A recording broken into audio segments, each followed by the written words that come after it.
الحمد لله رب العالمين، الصلاة والسلام على أشرف الأنبياء والمرسلين سيدنا ومولانا وهادينا أبي القاسم محمد.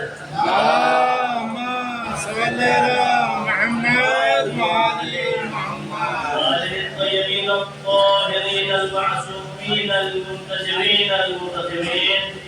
أما بعد، فقد قال الله سبحانه وتعالى في القرآن الحكيم وقوله الحق.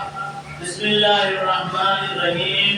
يا أيها الرسول بلغ ما أنزل إليك من ربك وإن لم تفعل فما بلغت رسالته والله يعصمك من الناس. اللهم صل على محمد وعلى محمد.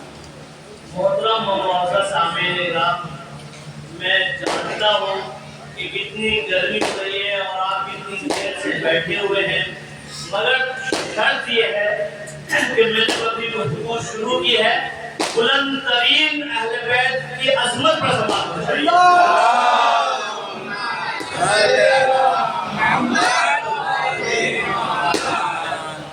دیکھیں، پروردگار عالم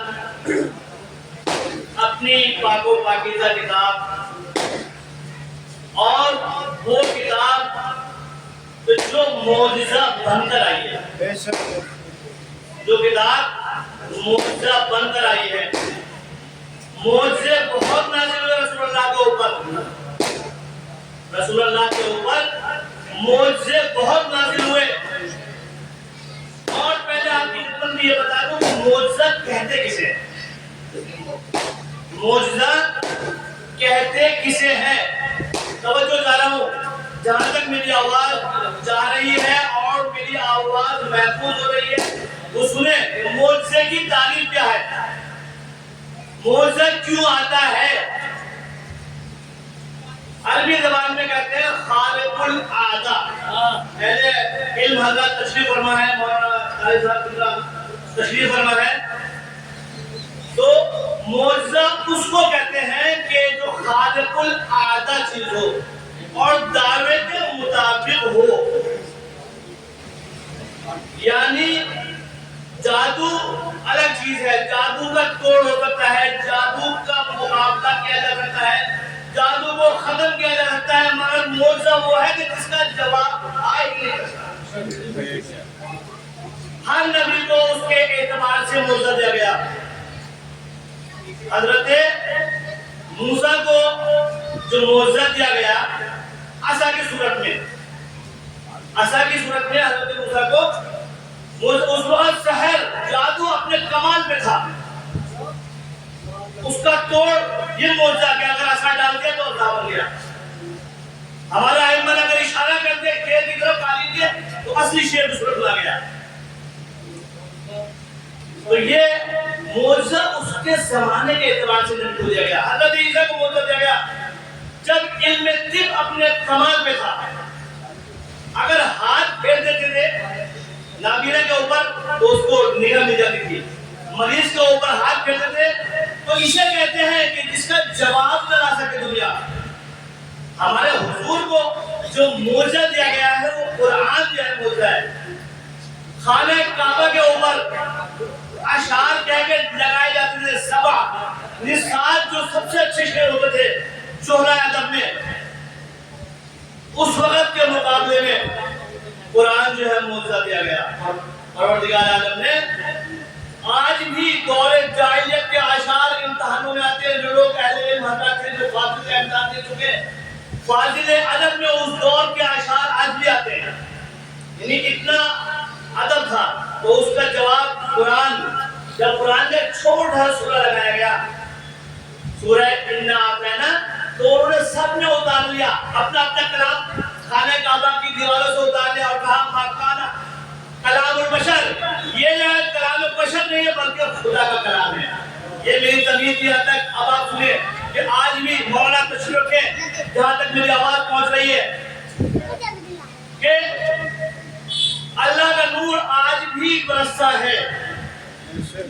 آج بھی 3 چیزوں پر اللہ کا نور برستا ہے. آپ تجربہ کر لیجئے اور جو لوگ کرتے ہیں وہ جانتے ہیں. اللہ کا نور قرآن کے لیے رسول اسلام نے ارشاد فرمایا النظر الی القرآن الی المصحف، النظر الی المصحف عبادہ، مصحف کی طرف نظر کرنا بھی عبادت ہے۔ یہ اللہ کا نور آج بھی برستا ہے، دوسرے اللہ کا نور برسا خانہ کعبہ کے اوپر۔ خانہ کعبہ میں جو لوگ جا چکے ہیں اور جو نہیں گئے پروردگار عالم ان کو جانے کی توفیق عطا فرمائے۔ آمین۔ وہاں پر خانہ کعبہ میں بیٹھے رہیے، آپ وضو کر کے کوئی طواف مت کیے، اس میں خالی خانہ کعبہ کو دیکھتے رہیے، آپ دیکھتے رہیں گے عبادت ہوتی رہے گی۔ خانہ کعبہ کو دیکھتے رہیں گے تو عبادت ہوتی رہے گی۔ اس کے لیے رسول اسلام کی حدیث النظر الی الکعبۃ عبادہ، کعبے کی طرف نظر کرنا عبادت ہے۔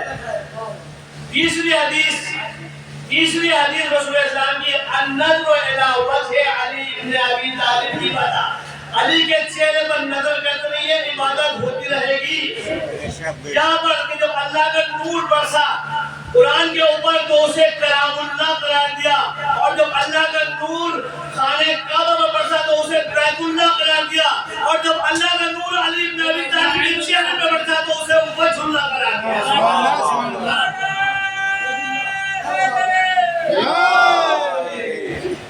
بہت تیزی سے رسول اسلام نے اعلان کرا دیا کہ میرا آخری حج ہے، حجۃ الوداع کہتے ہیں، حجۃ الوداع۔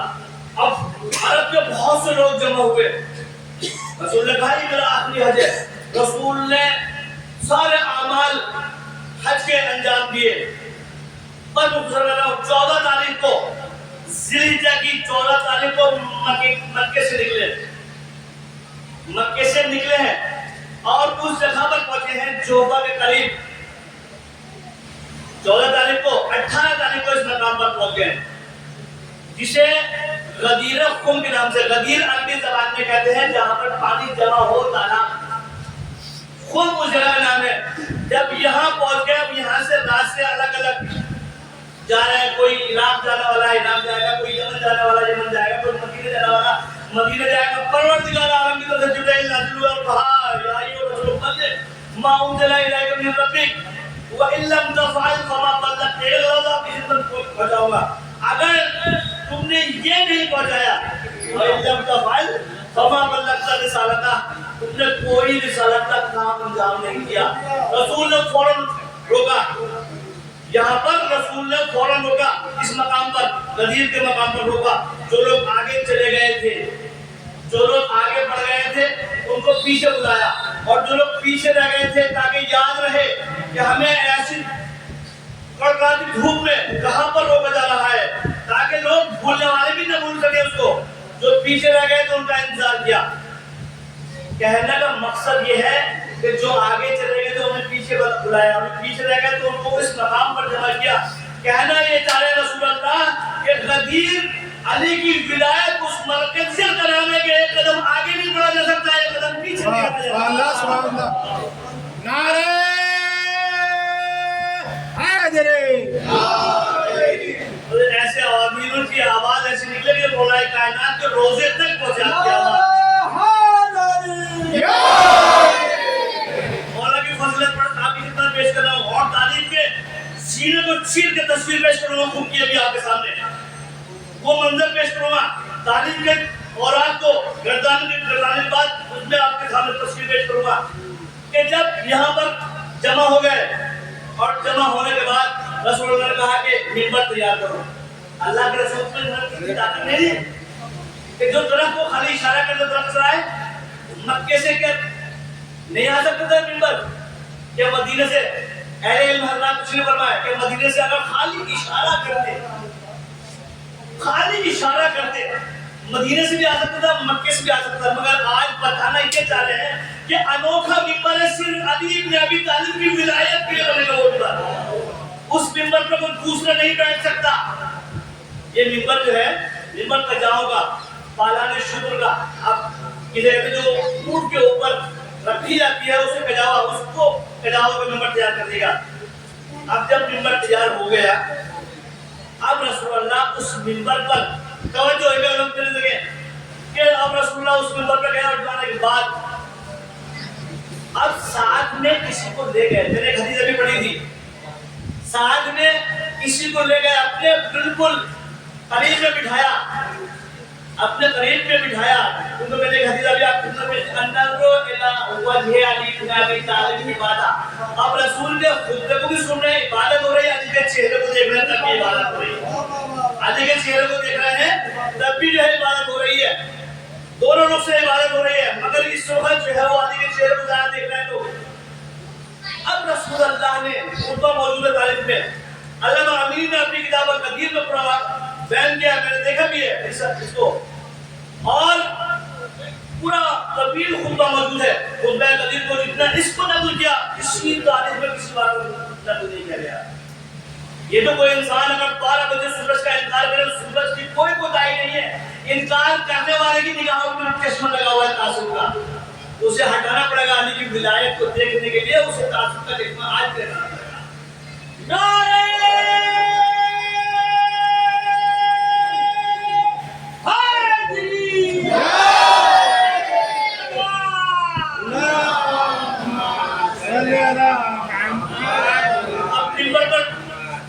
ممبر کے اوپر جو ہے وہ مولا کائنات ساتھ میں لوگ دیکھ رہے ہیں، اب خطبہ طویل خطبہ ارشاد فرمایا، اور ارشاد فرمانے کے بعد اب جو ہے رسول نے کہا الستو من انفسکم الستو اولا من انفسکم، کیا میں تمہارے نفسوں پر تم سے زیادہ مولا کی تصرف ہوئے نہیں؟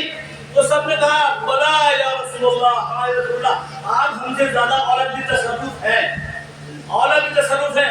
اب مولا کائنات کو دیکھیں تصور نہیں ہے، اب مولا کائنات کو رسول اسلام نے دونوں ہاتھوں سے بلند کر کے کہا من کنت مولاہ فہذا علی مولا، جس کا میں مولا ہوں اس کے علی مولا ہے۔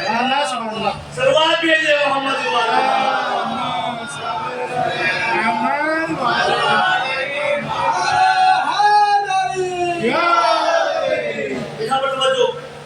دیکھیں رسول اسلام بچپن سے اٹھاتے چلے آ رہے تھے، بچپن سے اٹھاتے چلے آ رہے تھے مولا کائنات کو۔ اب لوگ کہتے ہیں کہ کس کی قوت، رسول اسلام نے کس کو اٹھایا، رسول اسلام نے کس کو اٹھایا؟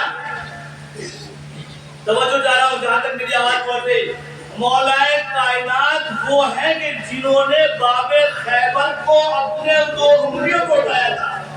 کتنا وزنی باب خیبر تھا، اس باب خیبر کو مولا کائنات نے اپنی 2 انگلیوں کو اٹھایا تھا، رسول اسلام نے اس کو اٹھایا جس نے باب خیبر کو اٹھایا تھا۔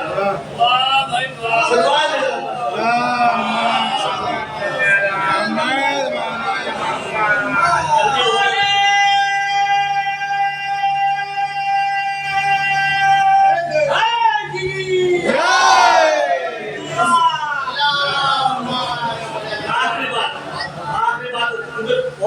واقعہ ہے، اور میں آخری بات آپ کی خدمت پیش کر کے اور آگے بڑھنا چاہتا ہوں کہ جب یہ واقعہ مدینے کی گلیوں میں اور مکے میں اور سب جگہ پھیلا، جب لوگ پہنچے تو دیر سے پہنچے ہو جائے تو لوگوں نے پوچھا کہاں تھے، تو سب نے اور رسول اللہ نے کہا کہ حاضر غائب کو پہنچا دے، حاضر غائب کو یہ واقعہ پہنچا دے، والد ولد کو خبر کرے۔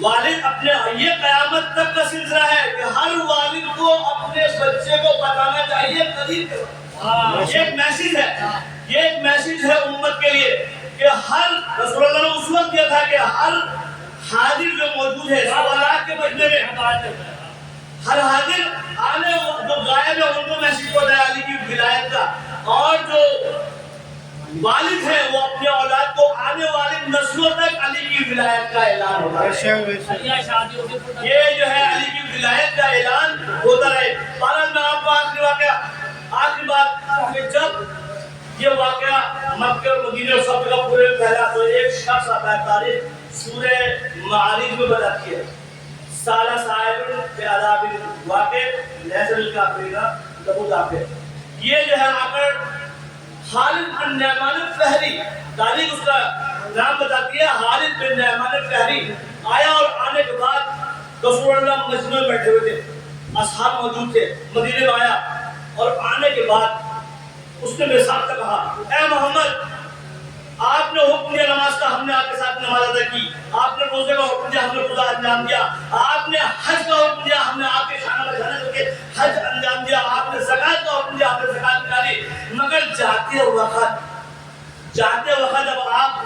قرآن میں آپ نے جزا کھائے تو ہمارے اوپر حاکم، یہ لفظ ہے حاکم بنا کے جا رہے ہو. برجستہ رسول اللہ کو مخاطب ہو کر کہا اس نے. تو اللہ نے قرآن کے اندر یہ الفاظ ہے قرآن کے کہ اے رسول جب تم اس امت میں رہو گے تو عذاب نازل نہیں کروں گا. یہ قرآن کے اندر الفاظ جو اردو میں آپ کی خدمت میں پیش کر دیے کہ تمہیں ہم نے رحمت بنا کر بھیجا، میں تمہارے رہتے ہوئے عذاب نازل نہیں کروں گا. یہ رسول سے مخاطب ہو کر اللہ نے کہا ہے. مگر یہاں پر کیا جب اس نے رسول کو مخاطب ہو کر کہا کہ آپ نے روزے کا حج آپ نے حکم دیا، آپ نے نماز کو حکم دیا، آپ نے رسالت کو منوایا، آپ نے جو ہے زکوٰۃ کے بارے میں حج کے بارے میں جانتے وقت اپنے ٹھیکیدار کو بھائی کو بنا کر جا رہے ہو. یہ اپنی طرف سے بنایا ہے یا اللہ کی طرف سے بنایا ہے؟ یہ الفاظ اس کے یہ تم نے اپنی طرف سے بنایا ہے ان کو حاکم یا اللہ کی طرف سے بنایا ہے؟ تو انہوں نے رسول اللہ نے کہا کہ میں نے اپنی طرف سے نہیں بلکہ خدا کی طرف سے حاکم بنایا. تو اس کے الفاظ ہیں یہاں پر یعنی خالد بن نعمان الطاری کے یہ الفاظ ہیں کہ اگر تم نے اپنی طرف سے بنایا ہے تو تم پر عذاب نازل ہو، ورنہ میرے اوپر عذاب نازل ہو. اگر اللہ کی طرف سے بنایا رسول اللہ کو مخاطب ہو کر کہا اس نے. تو اب یہ رسول سے کہہ کر اپنی سوالی تعریف میں موجود ہے. اپنی سوالی تک نہیں پہنچ پایا تھا، اپنی سوالی تک نہیں پہنچ پایا تھا. اللہ کی طرف سے پتھر کی شکل میں عذاب نازل ہوا، اللہ کی طرف سے پتھر کی شکل میں عذاب نازل ہوا اور اس کے سر پر پڑا، اور وہ سر پر پڑنے کے بعد وہی ہلاک ہو گیا. تو یہاں پر خدا نے جملہ پیش کیا، وہ جملہ پیش کروں آپ کے خدمت میں. جملہ یہ ہے کہ وہ یہ کہتے ہیں کہ یہ عذاب تھا، عذاب دیکھا رسول کے ہوتے ہوئے عذاب، مگر اللہ نے اپنے قانون کو توڑ دیا کہ اگر کوئی علی کا مخالف ہے ولایت تو اس کو اوپر عذاب نازل ہونا چاہیے. اور اس کے اوپر عذاب نازل ہوا پتھر کی شکل میں، جو وہ مخالف تھا. تو پروردگار عالم نے کہا کہ علی تو میرے دشمن کو اگر تلوار سے مارتا ہے تو تیرے دشمن کو پتھر سے مار. صلوات بھیجے محمد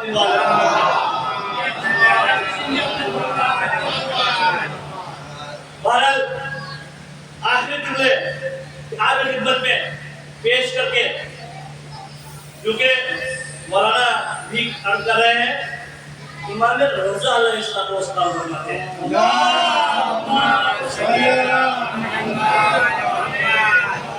ایسی صلوات ہے، ایسی صلواتوں کے امام رضا کے روزے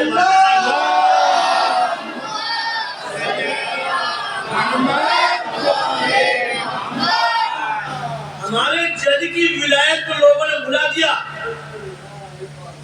ہمارے جد کی کما نصید و غدیر، تم نے جہرے غدیر کو بھلا دیا، کہیں محرم کو نہ بھلا دیا. مولانا نے کہا تو مطلب یہ ہے کہ غدیر کو بھلاؤ نہیں بلکہ احیا کرو، گھر میں ایک دوسرے کے ساتھ مبارکباد پیش کرو، ایک دوسرے کو ہدیہ پیش کرو.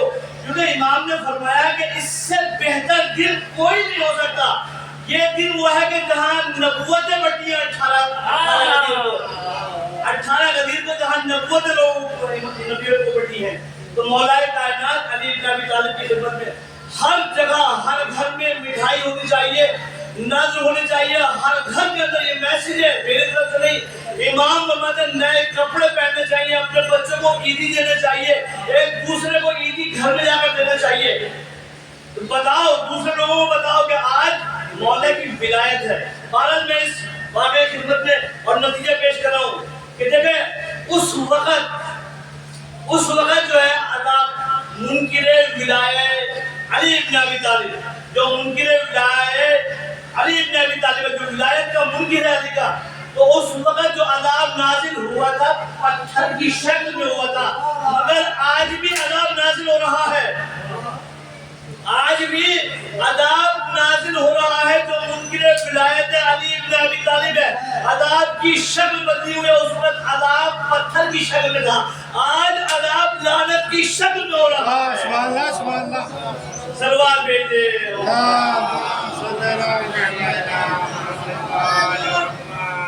بہرحال ہم دعا وہ ہیں کہ